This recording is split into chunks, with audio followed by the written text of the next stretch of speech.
E, gente, essa que vai aparecer na sua tela é a Luciene Silva Santos, 32 anos. Ela foi assassinada no Santa Maria, aqui na nossa capital. Ela foi encontrada caída na garagem de casa por policiais militares depois de uma denúncia.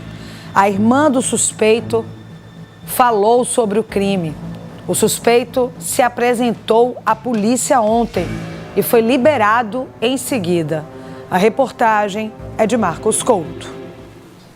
Agora vamos conversar com a família de Luiz Carlos. Luiz Carlos, companheiro da Luciene Silva Santos, de 32 anos. Luiz Carlos, com 21. Já conviviam há mais ou menos um ano, morando aqui no bairro Santa Maria, na zona sul da capital sergipana.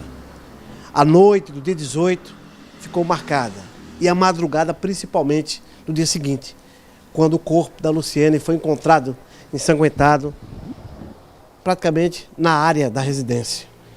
Rua Novo Horizonte, bairro Santa Maria, zona sul de Aracaju.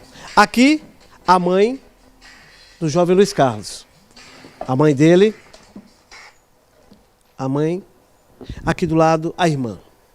Ambas preferem não mostrar o rosto, mas contar um outro lado da história. A história de um bom filho, de um bom irmão, de um homem trabalhador. E vai contar a história agora, o que aconteceu com o Luiz Carlos. Um crime que chamou a atenção de todos. E até agora, muitos se perguntam, o que aconteceu ali? Seu irmão se apresentou à polícia, mas foi liberado. Como foi? Ele se apresentou, ele foi liberado, porque ele se apresentou no flagrante ainda, mas ele vai responder pelo processo, né? Nós está caminhando tudo que está sendo pedido. Ele vai assumir sim a culpa dele, que ele errou, nós sabemos sim que ele errou.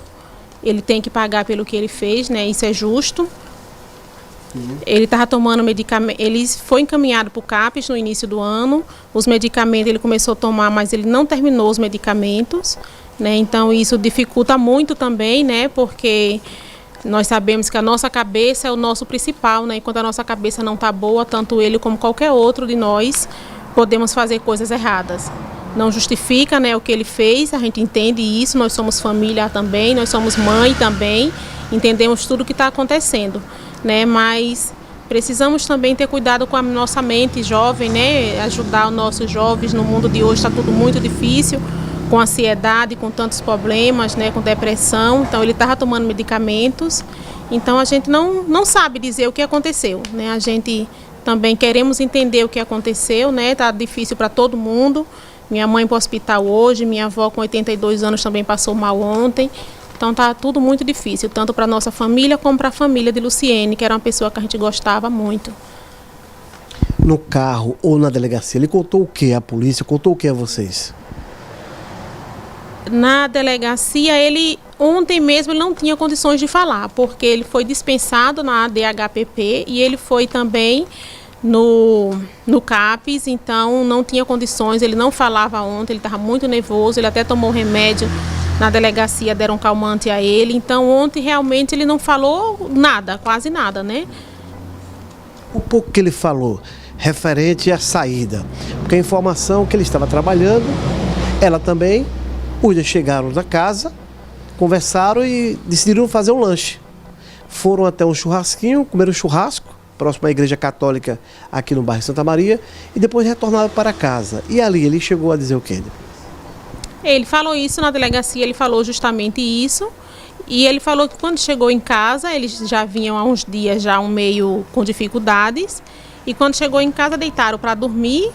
Ele disse que ela há um tempo estava deitando só com o celular na mão, não queria muita coisa com ele, e daí eu acho que ele disse que foi tomar o celular da mão dela, e ela foi em cima dele, e daí começaram, aí ele fala do crime, né? Ele foi, pegou uma faca e nessa luta deles dois lá foi o que aconteceu. Agora a gente não tem uma certeza de nada, né? Eu não sei explicar nada. Foi uma coisa entre eles dois e infelizmente aconteceu o que aconteceu. E nós também queremos entender como todo mundo, né, o que aconteceu, mas está muito difícil. Ele está sem falar? Ele, a única coisa que ele disse pra gente é que não quer viver mais. É só o que ele disse pra gente. Ele pede desculpa pelo que fez e disse que não quer viver mais. É a única coisa que ele fala. Como era o relacionamento dele com ela? Muito bem, eles no últimos tempos ele estava muito bem. Nós tivemos um novenário na igreja, né? Eu sou católica, ela participou quase todos os dias junto com ele, junto com a menina, né? Eu perguntava para ele como é que eles estavam, ela dizia que estavam muito bem, que eles tinham diminuído as amizades e estavam vivendo muito bem. Mas foi uma surpresa para todo mundo, porque ninguém esperava, né? Minha mãe estava feliz, porque como ele estava com ela, né? Estava vivendo bem, tinha parado de beber. Ele usa droga, ele tinha parado lá na delegacia, ele disse que já tinha um mês já sem usar drogas e a gente não consegue entender o que aconteceu. É um grande mistério, então. Pra gente está sendo um mistério, né? Ela não vai poder mais dizer o que aconteceu e ele também não fala. A gente espera que ele também abra o jogo uma hora e diga o que aconteceu, porque nós também não sabemos, que ele estava muito bem. Né, ela ia para a igreja rezar com a gente, eu marcava terço, né, eu sou católica, eu marcava terço. Aí ela me dizia, Josilma, hoje eu não vou porque meu trabalho eu saio tarde, ela estava trabalhando, né, a gente não consegue entender o que aconteceu. Agora, sobre ele decidir se entregar, foi aconselhado por vocês, a mãe, a irmã, os demais familiares ou por conta própria? Meu filho trabalha e meu filho ontem encontrou ele na rua, ontem cedo, né? Que eles dois foram criados juntos, né? Tem a mesma idade. Aí meu filho disse, mãe, eu encontrei tio aqui na rua. Aí eu falei para ele, converse com ele para ele se entregar. Aí de imediato ele disse que não queria se entregar. Aí meu filho conversou com eles, são dois jovens, né? Aí ele me ligou, mãe, ele disse que vai se entregar. Aí nós não tínhamos carro, né? Chamamos o Uber rápido, chegamos lá, ele estava sentado na beira da pista, lá na Atalaia, e meu filho do lado dele. Aí nós colocamos ele no carro e levamos ele para a delegacia. No trajeto ele chegou a revelar que depois do ocorrido, porque a informação é que foram quase 15 facadas, depois do ocorrido ele foi para onde? Ele pensou em fazer o quê? Quando ele saiu, ele disse para ele, teve na casa do meu irmão muito rápido, nervoso, falando um monte de coisa. Meu irmão disse que ele ia se matar, ele ia pular da ponte e ia se matar. Mas ele não pulou, graças a Deus ele não pulou, né? E está com a gente espera que fique por muito tempo, que ele pague a pena dele, né? Que ele tem que pagar, né? Mas que Deus permita, né? Que ele fique com a gente entende muito a situação da família dela, né, que está sofrendo bastante, porque foi ela que perdeu a filha, né, perdeu o irmão, perdeu o parente, a gente entende muito isso, né. Às vezes eu acho injusto, né, dizer que eu queira que meu irmão fique vivo, porque ela perdeu a vida dela, mas nós somos família, né, nós não podemos entregar ele, nós não podemos dizer, tome ele, mate e faça o que vocês quiserem, nós não podemos fazer isso. A gente quer que ele pague, porque a gente sabe que ele errou, eu tenho uma filha também, eu não quero que ninguém faça isso com a minha filha. Mas é difícil a situação agora. A família, eu peço muita desculpa, né? Eu sei que não vai adiantar não isso, né? Mas a gente não tem o que fazer. Nós não temos culpa. Mamãe, o que dizer num momento como esse? Eu não tenho nem palavra mais. Não tenho palavras. A minha mãe está mal, ela tem problema de nervos. Ela está sedada, já passou mal. Para finalizar, de antemão, o Sistema Atalaia de Comunicação, organizações Dr. Walter Franco, agradece a atenção de vocês em confiar no jornalismo do Sistema Atalaia. Mas eu pergunto, o que você diria em nome da família do Luiz Carlos e principalmente o que diria a sociedade e a família da Luciene? É difícil para a gente, né? Porque ele não pode estar com a gente nesse momento difícil, ele não pode estar com a gente. Ele precisa tomar medicamento, a gente não pode dar os medicamentos para ele. A gente pede à família que entenda o que é família, né? Eu não sei, eu não tenho palavras para dizer. É tão difícil que eu não sei nem dizer, porque somos família, a gente não pode pegar ele e dizer assim, tome, mate, né? Não sei, é difícil. Que Deus tome a direção de tudo, porque eu creio que só Deus tem a solução para tudo isso, né? O mundo hoje está muito difícil tudo e a única certeza que a gente tem é que Deus é Deus e só Deus pode tudo. Então a gente entrega na mão de Deus, que Ele toma a direção de tudo isso, que Ele console a família dela, né, a filhinha que ficou.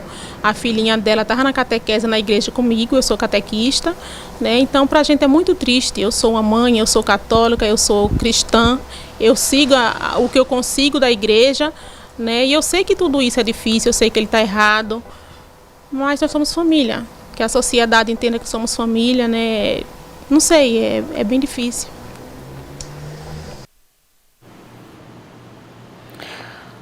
Quando uma mulher morre vítima de feminicídio, olha quantas outras mulheres sofrem junto. Até as mulheres que pertencem à família daquele que matou. É uma irmã que sofre, é uma mãe que sofre. E essa criança, órfã do feminicídio, estava na catequese, a irmã do suspeito contou, a tia da criança. Estava na catequese com ela. Como explicar que alguém esfaqueou a mãe dela? Acho que ele é pai dela, né? Não é pai não, né? Padrasto. Como explicar que alguém, que deveria ser alguém que deveria cuidar dela também, né? Que não é porque não é pai biológico, está convivendo ali, tem que dar afeto e carinho. Como é que você explica para uma criança isso? Como é que você fala sobre amor? Como é que você desenvolve a sua existência partindo de uma história de que mataram a minha mãe, quando na verdade prometiam para ela amor? Porque esse homem dizia que amava essa mulher. Essa mulher era amada por todo mundo, até pela própria família dele. Todo mundo gostava dela. Como é que você vai desenvolver a mente, ajudar na educação de uma criança dessa, já devastada, já com a marca tão firme para o resto da vida? Um homem matou a minha mãe, um homem que minha mãe colocou dentro de casa, com a promessa de amá-la. Eu espero que ele, se ele estiver doente mesmo, como a família falou, se cure, mas principalmente reflita, faça terapia, porque os feminicidas são reincidentes, tá? Os agressores de mulheres, os que batem, os que espancam, os que assassinam, são reincidentes. Se não sentar para refletir as atitudes com psicólogos, com psiquiatras, continuam agressivos e continuam a nos matar. Então, que tenha acolhimento da família, mas que resolva para que outras mulheres não morram na mão dele.